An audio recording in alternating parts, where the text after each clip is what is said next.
Príbeh lásky pre Martinu. Milá Martina, tento príbeh je tkaný z nitiek symbolov a obrazov, ktoré ukrývajú viac, než len veštbu. Je to odraz tvojej duše v zrkadle kariet, ktorým si práve dovolila prehovoriť. Nech ťa tento príbeh objíme ako pohľadenie, nech v ňom nájdeš nádej, odpovede a možno aj jemný podnet k zmene. Tvoje meno nesie v sebe silu odvahy a nehy zároveň, Martina, meno bojovníčky, no srdce nosíš krehké a vnímavé. Vieš milovať hlboko, aj keď si to možno nie vždy priznáš. Tvoja charizma nespočíva v tom, ako pôsobíš navonok, ale v tom, ako sa pri tebe ľudia cítia. A práve teraz prichádza chvíľa, kedy tvoja vnútorná žiara rozžiari aj tmu, ktorou si prechádzala.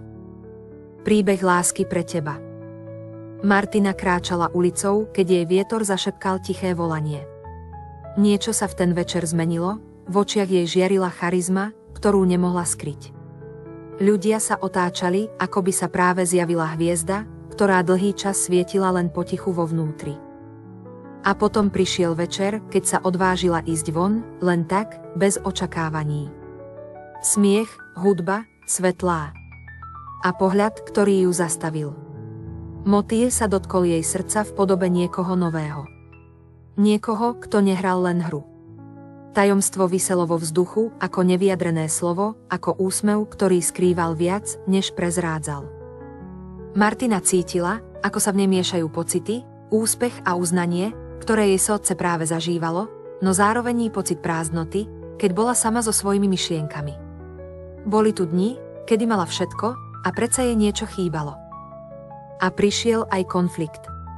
Hádky, napätie, možno aj chvíle, kedy sa zdalo, že láska nie je hodná toho boja. Ale práve vtedy sa objavila hviezda.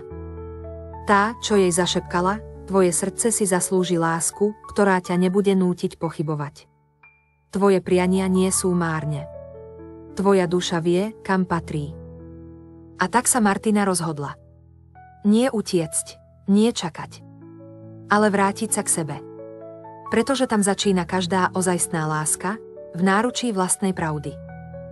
Milá Martina, tento príbeh nie je náhodný. Je to obraz toho, čo sa odohráva v tvojom živote alebo čo na teba čaká za rohom. Ak chceš, môžem vytvoriť aj tvoj osobný príbeh, presne pre tvoje meno, tvoju dušu, tvoju tému.